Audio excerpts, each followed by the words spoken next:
Hydro power plant की लापरवाही से किसानों के 50 एकड़ भूमि में लगा फसल हुआ तबाह। सूरजपुर जिले के भैयाथान विकासखंड क्षेत्र अंतर्गत ग्राम पासल में स्थित छत्तीसगढ़ हाइड्रो पावर प्लांट की लापरवाही अब किसानों की कमर तोड़ रही है। विद्युत उत्पादन के लिए नदी का जल रोकने की कीमत दर्जनों किसानों को अपनी फसल और भविष्य से चुकानी पड़ रही है।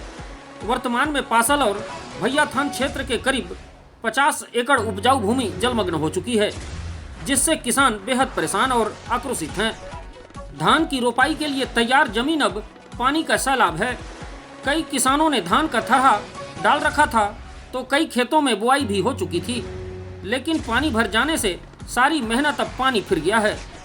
पासल निवासी एक किसान विजय श्रीवास्तव ने कहा कि मेरे 2 से 3 एकड़ खेत में पानी भर गया है, अब रोपाई नहीं हो पाएगी। हमारी आजीविका का एकमात्र साधन खेती है। ऐसे में यह नुकसान बर्दाश्त से बाहर है। नदी में पानी रोका, नया नाला बना, फिर भी राहत नहीं। हाइड्रो पावर प्लांट द्वारा नदी किनारे एक नया नाला तो बना दिया गया है, जिससे अतिरिक्त पानी का निकासी हो सके, लेकिन वह भी पूरी तरह विफल साबित हो रहा है। तेज बारिश के पानी का बहाव नाले में सुचारू रूप से नहीं हो पा रहा, जिससे खेतों में पानी भरने की समस्या और भी गंभीर हो गई है। मुख्य मार्ग डूबा, आवाजाही ठप। केवल खेत ही नहीं बल्कि भैयाथान से पासल जाने वाला मुख्य मार्ग भी पूरी तरह से जलमग्न हो चुका है। ग्रामीण अब वैकल्पिक रास्तों से आने जाने को मजबूर हैं। इस मार्ग पर आवागमन की स्थिति इतनी खराब हो चुकी है कि अब जान जोखिम में डालकर आवागमन करना पड़ रहा है। दर्जनों किसानों की फसल तबाह। प्रभावित किसानों ने यशवंत श्रीवास्तव, जयंत श्रीवास्तव, सुधीर श्रीवास्तव, विजय श्रीवास्तव, नीलेश प्रताप सिंह, सुरेश सिंह, सुनील सिंह, हीरालाल सिंह, शिव नारायण तिवारी, रामकिशन कुशवाहा, मिथिलेश कुशवाहा, विनोद देमांगन, ओम प्रकाश गुप्ता आदि शामिल हैं, जिनकी खेतों में पानी भर चुका है और फसल पूरी तरह से नष्ट हो गई है। इसका जिम्मेदार कौन होगा? मुआवजा कब मिलेगा?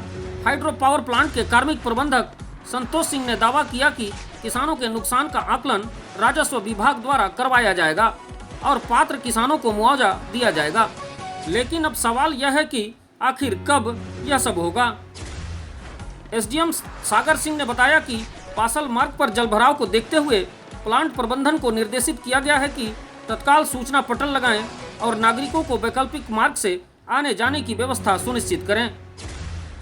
देखिए 50-60 एकड़ ज़मीन तो प्रभावित हो ही रहा है और लगभग हम लोग का ज़मीन 15 एकड़ के करीब है, वो एकदम डूब गया है डुबान पे। और यहाँ पावर प्लांट में आने के बाद आश्वासन भर देते, लिखित में कुछ मिलता नहीं है। तो हम चाह रहे हैं कि जो हमारा लागत लगा है, मान लीजिए 40-50 हज़ार का जो बीज लगा उसका मुआवजा दें, बाकी जितना फसल होता है। हम लोग आज भैयाथान के हाइड्रो पावर प्लांट स्थापित हुआ है जो ग्राम पासल में, वहाँ कल रात मध्य रात्रि बहुत तेज़ बारिश के कारण जल भराव की स्थिति बनी हुई है। ग्राम पंचायत भैयाथान और राशिद ग्राम पासल के अंदर लोगों का 40 से 50 एकड़ ज़मीन पूरा डूब चुका है, जो खेती हो चुकी थी। रेहन नदी पर छत्तीसगढ़ हाइड्रो पावर प्लांट पासल में बना हुआ है और इसमें पानी को रोककर हाइड्रो पावर का उपयोग निर्माण किया जा रहा है, बिजली निर्माण किया जा रहा है। तो आपके माध्यम से और कुछ किसानों के माध्यम से संज्ञान में आया है कि जो डैम बनाए जिसके कारण कुछ जो खेती की भूमि है उसमें पानी भराव की स्थिति है, जिनसे किसानों को फसल लगाते नहीं बन रहा है, उनको आर्थिक रूप से नुकसान हो रहा है। लोग उसको क्रॉस हो रहे हैं, जिसमें जोखिम भी है। इसके संबंध में संबंधित विभाग के अधिकारियों को सूचित किया जाएगा और यदि ऐसी स्थिति है तो उनको निश्चित रूप से सुरक्षात्मक उपाय रखने और किसानों को मुआवजा देने के लिए निर्देशित करेंगे।